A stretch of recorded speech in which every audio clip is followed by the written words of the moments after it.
En guerre contre le frelon asiatique, ce prédateur des abeilles, mais aussi ce danger pour l'homme. À ce nom, ce sont près d'une centaine de pièges qui sont distribués aux Girondins. Des pièges avant tout sélectifs. Vous voyez, le diamètre, l'asiatique passe. Il a le corps plus effilé. Assez dangereux, oui, bien sûr, hein, compte tenu de la taille de la bestiole et de la voracité. Nous, on avait 60 ruches, il nous en reste 5. Il y a d'autres apiculteurs qui ont tout perdu. Avec le réchauffement climatique, les températures de l'automne n'ont pas été suffisamment froides pour tuer les reines fondatrices. Le frelon asiatique, c'est un vrai fléau et malheureusement, je ne sais pas si on pourra s'en débarrasser un jour. Parce qu'il y en a de plus en plus. En Dordogne, pour Patrick Loubet, c'est aussi une lutte sans merci.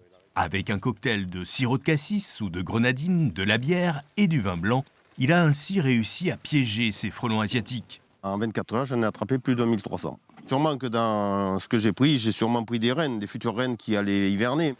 Le résultat est efficace. L'enjeu économique pour cet autre apiculteur qui possède 250 ruches est tellement important que toutes les idées sont bonnes à prendre. Le plus basique, c'est de ne pas utiliser les portes traditionnelles, mais à l'automne, de mettre des portes anti-frelons.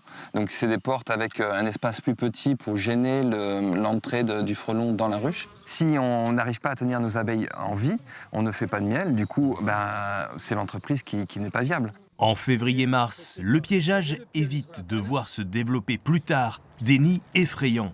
Plus le nid grossit, plus il y a du monde dans le nid. Dans le dernier qu'on avait fait, il devait y avoir à peu près 4-5 000 frelons dedans. En 20 ans, les frelons asiatiques ont colonisé toute la France.